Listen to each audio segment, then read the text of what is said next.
ED की ओर से दायर याचिका पर सुप्रीम कोर्ट में आज सुनवाई हो सकती है।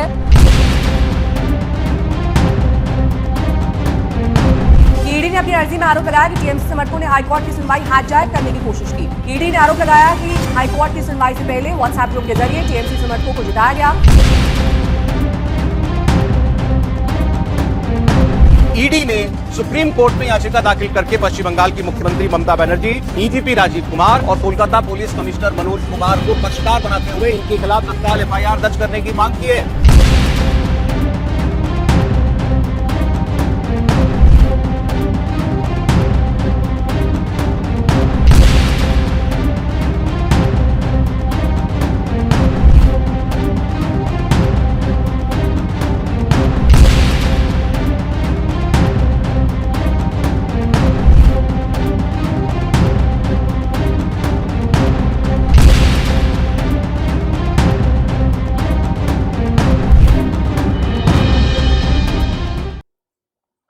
साथियों नमस्कार, मैं हरिश्चंद्र बर्णवाल इस वीडियो में आप सभी का स्वागत करता हूं। दोस्तों, पश्चिम बंगाल की कहानी अब नया मोड़ लेती जा रही है। दोस्तों, अभी जो ट्रेलर में आपको दिखाया ना, ये कहानी अब सिर्फ ईडी तक सीमित नहीं है। दोस्तों, अब इसमें सुप्रीम कोर्ट की एंट्री हो रही है, अब इसमें सीबीआई की एंट्री हो रही है। और जो कानूनी शिकंजा दोस्तों सिर्फ एक मुद्दे पर फंसा हुआ था, अब देखिए कैसे वो बढ़ता जा रहा है। अभी तक ममता बनर्जी की सियासी लड़ाई भाजपा के साथ थी, केंद्र सरकार से टकराव ले रही थी, लेकिन देखिए जैसे ही ईडी के काम में अड़ंगा डाला दोस्तों, उसके बाद हुआ क्या है। आज क्यों इतनी बड़ी कहानी खड़ी हो रही है, इस बात को समझिए। अब सीधे सुप्रीम कोर्ट की एंट्री हो रही है और सुप्रीम कोर्ट का सीधे सीधे ममता बनर्जी पर शिकंजा कसने वाला है। क्यों, अभी मैं आपको दिखाता हूं। और अब तो मामला सीबीआई तक पहुंच रहा है। एक बात आपको बता देता हूं दोस्तों, बड़े ध्यान से समझ लीजिए क्या हो रहा है। क्यों ममता बनर्जी डरी हुई है, उनकी सरकार घिरी हुई है। क्यों ममता बनर्जी ने कहा कि मैं एक पॉलिटिकल पार्टी के हेड के नाते पहुंची, यही कहा था ना। आज आपको मैं ये पूरी कहानी दिखाना चाहता हूं दोस्तों। इस बात को याद रखिए, ये अमित शाह की रणनीति होती है। सीधे गिरफ्तारी नहीं करनी है, वो चाहती है कि गिरफ्तार कर लें और फिर सहानुभूति बटोर लें ना। अब तो मामला दोस्तों सीबीआई और ईडी के पास ऐसे पहुंच गया है कि डराते भी रहो कि कभी भी गिरफ्तार कर लेंगे, कोई नहीं रोक सकता, क्योंकि आपने इतने कानून तोड़ दिए हैं। लेकिन इस बीच दोस्तों सबसे बड़ी बात क्या हुई है, सुप्रीम कोर्ट की एंट्री, घोटाले के एक एक तार, जो मनी ट्रेल है वो भी सामने आ गया है। ये पूरा केजरीवाल वाली कहानी आ गई है। और इसके बाद पश्चिम बंगाल के 11 अधिकारियों की कैसे शामत आ रही है, कैसे उनके नाम का खुलासा हुआ है, ये भी आज डिकोड करने जा रहा हूं। मेरा निवेदन है दोस्तों, जरूर कमेंट कीजिएगा। आप याद रखिए, पश्चिम बंगाल की कहानी करते ही बहुत सारे लोग इस वीडियो को रोकने में जुड़ जाते हैं। तो आपसे निवेदन है, कमेंट कीजिए, इस वीडियो को अधिक से अधिक लाइक कीजिए। पहला कमेंट दोस्तों जय सिया राम यही लिखिएगा, ताकि ये वीडियो कोई रोक ना सके। और आगे बढ़ने से पहले एक तस्वीर आपको दिखाता हूं दोस्तों, संघ की अनसुनी कहानियां। ये पुस्तक आज कैपिटल टीवी के डॉक्टर मनीष कुमार हैं, हमारे बड़े प्रिय मित्र हैं। तो आज वो हमारे स्टूडियो आए और मुलाकात हुई, अच्छी चर्चा हुई और उनको मैंने संघ की अनसुनी कहानियां भेंट की है। ये दिल्ली पुस्तक मेला भी चल रहा है, विश्व पुस्तक मेला, वहां पर भी ये पुस्तक उपलब्ध है। तो जिन लोगों को भी नहीं मिल पाया है, जरूर ऑनलाइन खरीदिए या फिर मेरा व्हाट्सएप नंबर है, वहां मैसेज कर दीजिए। अगर कोई भी दिक्कत हो, मैं जब आपको जरूर सहायता मेरी टीम करेगी। मेरे व्हाट्सएप ग्रुप से जुड़ना चाहें तो जय सिया राम लिखकर इसी नंबर पर व्हाट्सएप कर दीजिएगा। आइए शुरू करते हैं दोस्तों। पश्चिम बंगाल की कहानी में अब सीबीआई की एंट्री होने जा रही है। आप एक काम अगर छेड़ते हैं ना किसी को, तो उसका कितना बड़ा नतीजा होता है, इस बात को आप समझिए। भाई, ईडी का छापा किसके पास था? Indian political action committee, IUPAC, उसके जो सर्वे सर्वा इस समय प्रतीक जैन, उनके घर पर, उनके दफ्तर में हो रहा था। ममता बनर्जी का कोई लेना देना नहीं, पूरा का पूरा कोयला घोटाले का था दोस्तों, इस बात को याद रखिए। ममता बनर्जी न केवल एंट्री लेती है, बल्कि उन्होंने शायद ईडी की सत्ता को चुनौती देते हुए उसको मतलब कमतर आंक लिया। उनको अंदाजा नहीं है कि ईडी की ताकत कितनी बड़ी है। अरे अभी ज्यादा समय नहीं हुए, 2 सिटिंग चीफ मिनिस्टर को ईडी ने गिरफ्तार कर लिया। उनको कानून में बहुत सारी छूट दी गई है, खुद सुप्रीम कोर्ट ने दी है। और यह मामला दोस्तों क्यों महत्वपूर्ण हो गया, इस बात को समझिए। इसलिए हो गया कि अगर अदालत में ममता बनर्जी को जरा सी भी छूट दे दी गई, बड़े ध्यान से सुन लीजिए, तो पूरे देश में एक मैसेज चला जाएगा कि आप भ्रष्टाचार कीजिए, कोई छापा मारने आए तो मार के भगा दीजिए, सब छीन लीजिए। सब बोलेंगे ममता बनर्जी के साथ आपने किया है। तो सुप्रीम कोर्ट के लिए भी एक संकट है, जुडिशियरी के लिए भी एक संकट है। अब ईडी ने सीधे गिरफ्तारी नहीं की। देखिए मजे की बात, बड़े लोगों के वीडियो देख रहा हूं, बड़े गुस्से में है कि अरे अब तक तो सरकार क्या कर रही है, क्यों नहीं पकड़ रही है, सरकार सिर्फ अपनी भलाई चाहती है ना। अब ईडी ने बहुत बढ़िया काम किया है। पॉलिटिकल पर्सन है ना आप पॉलिटिकल पर्सन बन के आए, जरा मजे ले रहे हैं। अब सीबीआई की एंट्री करवा रही। सुप्रीम कोर्ट जब पहुंची ईडी तो बोली कि भाई इसकी जांच होनी चाहिए और सीबीआई से करवाइए, यानी एक और कानूनी शिकंजा फंसाइए। और जानते हैं किस मुद्दे को लेकर पहुंची है ईडी सुप्रीम कोर्ट? आर्टिकल 32 का सहारा लिया है। भारत के संविधान का सबसे बड़ा आर्टिकल है दोस्तों, यह भारतीय संविधान की आत्मा कहा जाता है आर्टिकल 32। इसमें जानते क्या है कि अगर किसी नागरिक या संस्था का मौलिक अधिकारों का हनन होता है तो वो सीधे सुप्रीम कोर्ट जा सकते हैं, व्यक्ति या संस्था। अब आप सोचिए, आमतौर पर एजेंसियां हाईकोर्ट जाती हैं, लेकिन हाईकोर्ट में भी तो सुनवाई नहीं हुई। मैंने अभी जो ट्रेलर दिखाया दोस्तों, आज तक की क्लिपिंग सुनाई, उसमें क्या है? व्हाट्सएप ग्रुप के जरिए लोगों को हाईकोर्ट भेजा गया, हाईजैक करने की कोशिश की गई। ईडी सीधे सुप्रीम कोर्ट पहुंच करके यह बता रही है कि पुलिस ने ईडी अधिकारियों को उनकी शक्ति का उपयोग करने से रोका, मशीनरी का कानूनन तौर पे उल्लंघन किया है। यह संवैधानिक अधिकारों के हनन का मामला है। और सीधे सीधे दोस्तों, पहली बार ईडी ने पश्चिम बंगाल की मुख्यमंत्री ममता बनर्जी, डीजीपी राजीव कुमार, याद है ना, इनको लगता है कि दुनिया में इससे बड़े कोई नहीं है, और कोलकाता के पुलिस कमिश्नर मनोज कुमार को पक्षकार बनाया है। यह कहा कि एफआईआर दर्ज होनी चाहिए। इन्होंने ईडी अधिकारियों को डराया, धमकाया, महत्वपूर्ण फाइलें, इलेक्ट्रॉनिक सबूत छीन लिए। और आप जानते हैं ईडी ने यह भी कहा है कि chief minister Mamata Banerjee, DGP Rajiv Kumar, Kolkata police commissioner Manoj Kumar, इन पर भारतीय न्याय संहिता की 17 धाराओं के तहत आरोप लगेंगे। आपको मैं जानकारी देता हूं दोस्तों, 28 पन्नों की याचिका है ईडी की। इसमें यह बताया गया है कि किस तरीके से जब ये जांच कर रहे थे तो उस दौरान राज्य मशीनरी ने जांच में रुकावट डाली, सब कुछ छीन लिया, गैर कानूनी हस्तक्षेप किया केंद्रीय एजेंसी के काम में, स्वतंत्र जांच नहीं होने दी, डराया, धमकाया। और आज अगर अदालत का संरक्षण नहीं मिला तो एजेंसियों का स्वतंत्र रूप से काम करना मुश्किल हो जाएगा। फिर तो क्या है, तोता जानते हैं ना, सुप्रीम कोर्ट ने ही कहा था तोता सीबीआई को।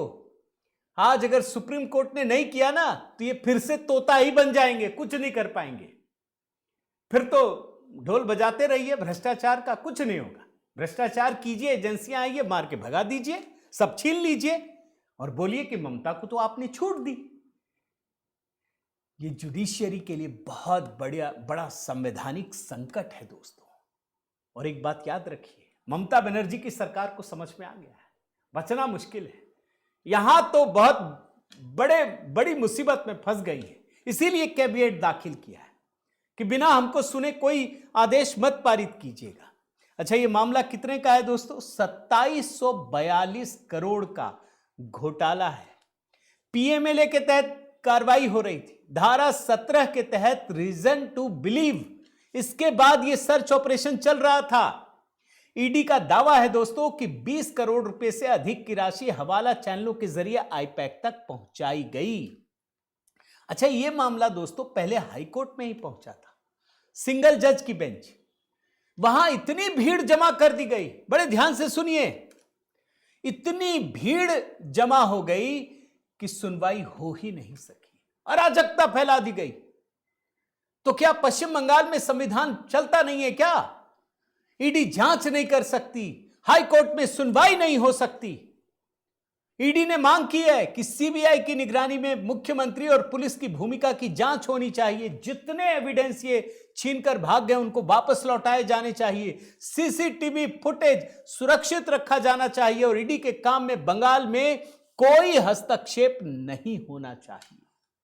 मैंने जैसा आपको बताया दोस्तों, पहले कोलकाता हाईकोर्ट गए और इस बार हवाला नेटवर्क की कड़ी दर कड़ी जांच, ये कह रही थी ना ममता बनर्जी कि ये हमारा सारा जो इंफॉर्मेशन है वो लेके जा रहे थे, बीएलए की जानकारी। अरे भैया, बीएलए आपका कौन है? ये तो पब्लिक डोमेन में है।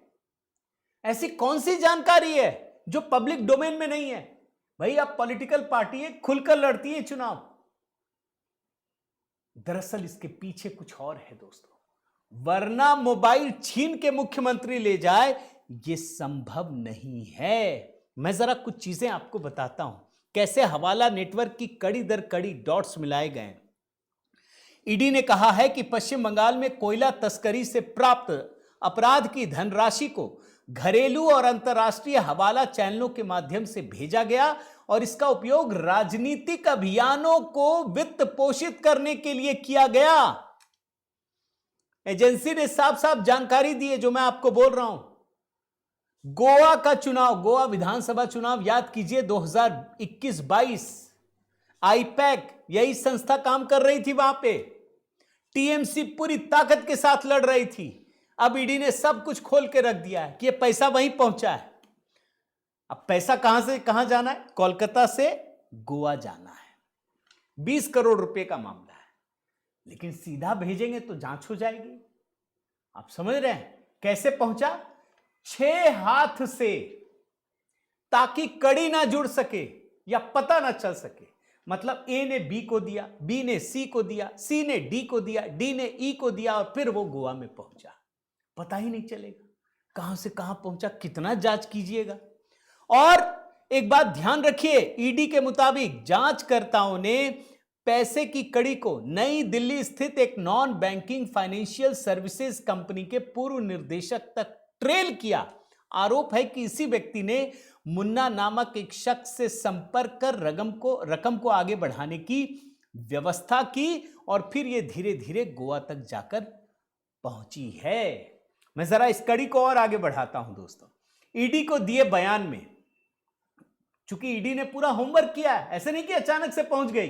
ये जो लोग बोलते हैं ना कि चुनाव है बस ईडी काम कर रही है, ऐसा नहीं है। ईडी को सबूत जुटाने पड़ते हैं, ईडी के पास पूरा अधिकार है। लेकिन अगर जरा सी चूक होती है ना तो ईडी को सुप्रीम कोर्ट या हाई कोर्ट में सुनने भी पड़ती है। ईडी को दिए बयान में एक हवाला फर्म के मैनेजर ने कहा कि उसने 2021-22 के दौरान गोवा में नकदी पहुंचाने का इंतजाम किया था। यह नकदी एक इवेंट मैनेजमेंट कंपनी के कर्मचारी को सौंपी जानी थी, जिसने फिर फर्म के निर्देशक और उसकी सहयोगी कंपनी से संपर्क किया। और आप एक बात ध्यान रखिए कि गोवा विधानसभा चुनाव के दौरान ये दोनों कंपनियां आईपैक के लिए इवेंट और चुनाव प्रचार से संबंधित काम संभाल रही थी। अब यहां प्रतीक जैन की बात होती है।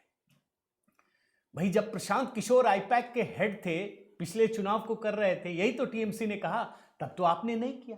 भाई, तब कुछ था ही नहीं, कैसे करेंगे? लेकिन प्रतीक जैन पे क्यों कर रहे हैं? क्योंकि प्रतीक जैन गोवा में आईपैक का जिम्मा संभाल रहे थे।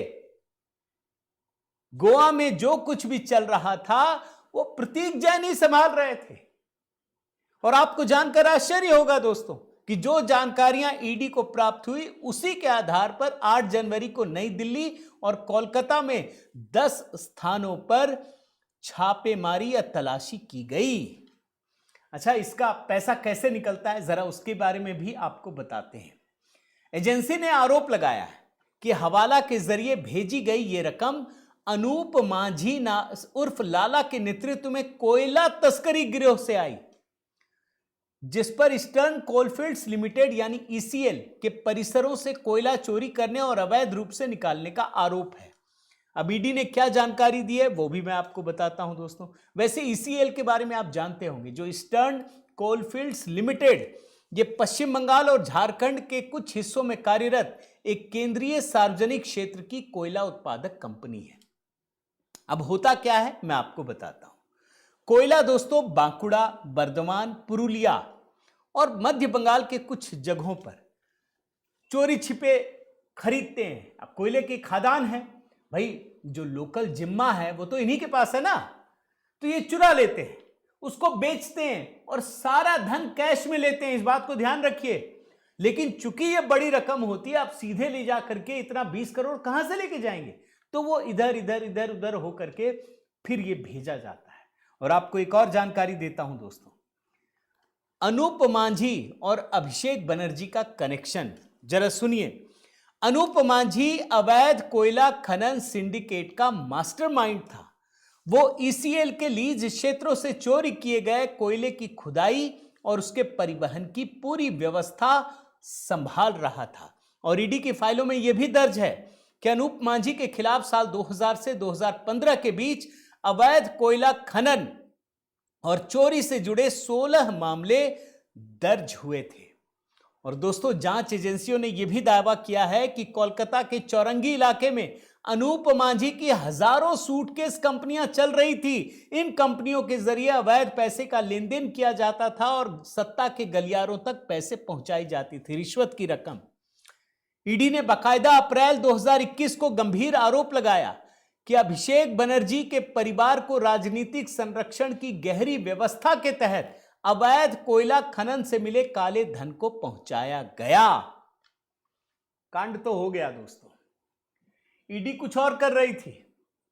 ये तो मामला अभिषेक बनर्जी से जुड़ा हुआ है। आपको बता दूं, ममता बनर्जी अभी कहीं नहीं है, बस ये है कि ममता बनर्जी की सरकार है, उनकी नाक के नीचे ये भ्रष्टाचार हो रहा है। अभिषेक बनर्जी फंसे हुए हैं, सुप्रीम कोर्ट से राहत नहीं मिली है, अब ममता बनर्जी भी फंस गई है। और इतना ही नहीं, इस कांड में अभी जिन अधिकारियों का रोल था दोस्तों वो पता तो नहीं चल रहा था ना, लेकिन शुभेंदु अधिकारी, उन्होंने बाकायदा एक एक व्यक्ति का नाम उजागर कर दिया। मैं जरा आपको बताता हूं। डीजीपी और कमिश्नर तो सबको पता है, सुनिए।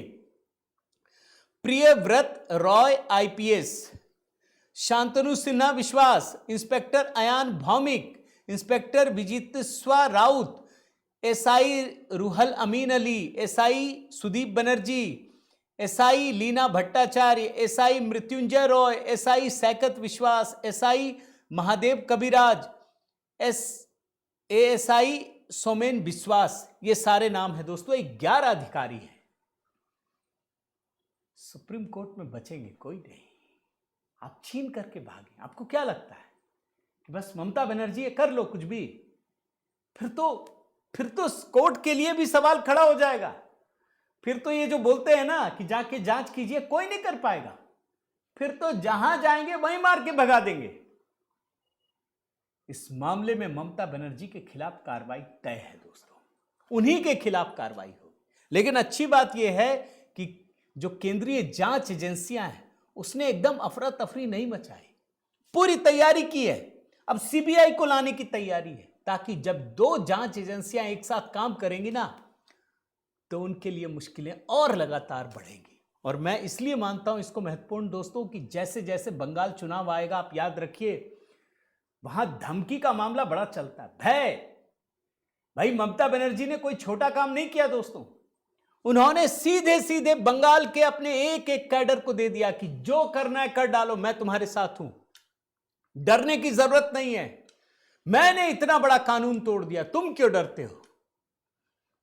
अब एनफोर्समेंट डायरेक्टरेट यह बता रहा है कि कोई बात नहीं, अब आपको धीरे धीरे समझ में आए, इसके लिए 2-3 एजेंसियों को और जोड़ लो, सुप्रीम कोर्ट को भी जोड़ो, यह जरूरी है, हाई कोर्ट को भी जोड़ो, और तब आपको एहसास कराएंगे कि कानून का मतलब होता क्या है, संविधान का इस देश में मतलब क्या है। तो उम्मीद करता हूं दोस्तों कि सुप्रीम कोर्ट में कुछ ना कुछ बड़ी चीजें निर्णय के माध्यम से सामने आने वाली हैं। आपकी क्या राय है, जरूर कमेंट करके अपनी राय दीजिएगा। दोस्तों मेरा निवेदन है कि अगर आपने चैनल सब्सक्राइब नहीं किया है तो जरूर कीजिए, लाइक कीजिए, बेल आइकन दबाइए। पहला कमेंट दोस्तों जय सिया राम। आप कमेंट करते हैं ना तो ये वीडियो अधिक से अधिक लोगों तक पहुंचता है। मैं जो इतनी मेहनत करता हूं फिर वो सफल हो पाता है। बाकी दोस्तों जो नया मंत्र हमने अपलोड किया है मेरी ही आवाज में है, कमेंट में पिंड कर दिया है। मेरा व्हाट्सएप नंबर आपके पास है, जुड़े रहिए, बने रहिए। बहुत बहुत धन्यवाद। जय सिया राम।